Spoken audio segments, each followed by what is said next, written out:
In this video, I want to address one of the most common misunderstandings I see people make in regards to what it means to develop the ability to draw from your imagination. I believe the reason why many people get frustrated very quickly or feel very lost has to do with a fundamental flaw in understanding the subject itself. Namely, people imagine drawing from imagination to be a sort of a magical creative endeavor. An ability to magically visualize and represent something rather than what it actually is. A much less sexy skill that involves recollecting previous memorized frameworks and reproducing them. In other words, most people don't understand is that you draw what you already know. Therefore, calling it drawing from imagination might be a little bit misleading. It makes it sound magical, as if you're producing something out of thin air, where what's actually happening is more akin to learning a language. When you learn a language, for example, you start by learning a bunch of vocabulary, phrases, and maybe a basic understanding of grammar and structure. You then use what you've learned, words, phrases, and grammar, to produce your first broken sentences as per your skill level.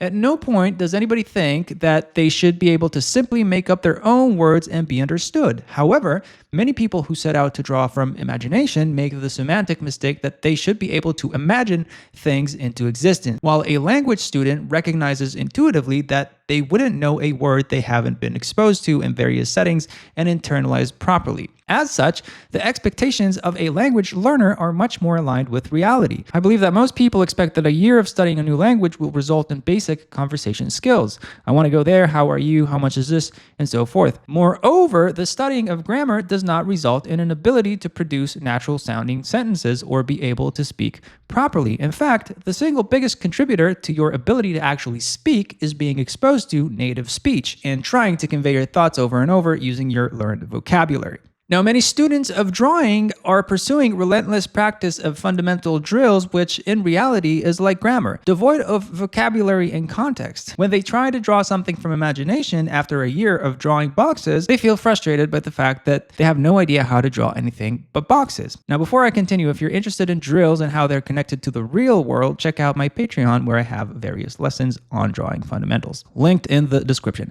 In reality, drawing boxes, like understanding the rules of grammar, is in fact only a smaller part of the actual work that is required.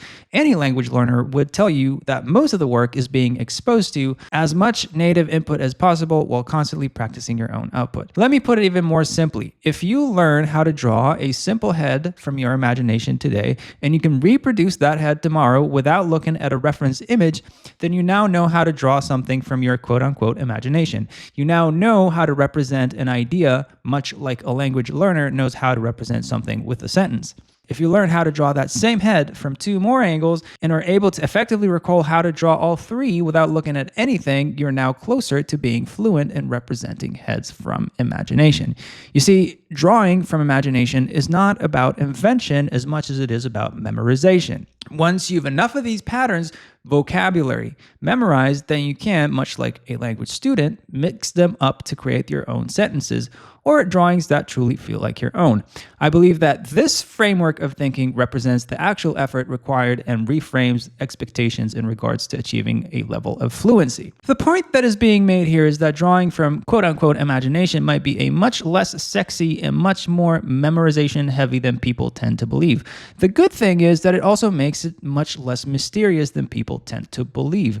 A good way to study it would actually be to learn something simple, like a simple cartoon head, for example, and reproduce it from memory the next day. The reality is, the more you can recall, the better you're going to get at successfully drawing from imagination. The more of these patterns you will have memorized, the more fluent you will become.